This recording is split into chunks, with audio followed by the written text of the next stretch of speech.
உன்னை கண்டு எண்ணம் யாவும் அல்ல ஊமையாகி நின்றதென்ன சொல்ல 100 வார்த்தை அல்ல அல்ல ஒரு வார்த்தை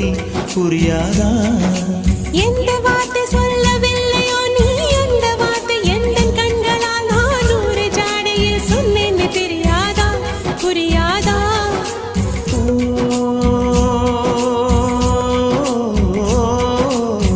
மை போல நானும் கண்ணில் சேர வேண்டும் மை போல நானும் கண்ணில் சேர வேண்டும் பூவை போல நானும் உந்தன் கூந்தல் சேர வேண்டும்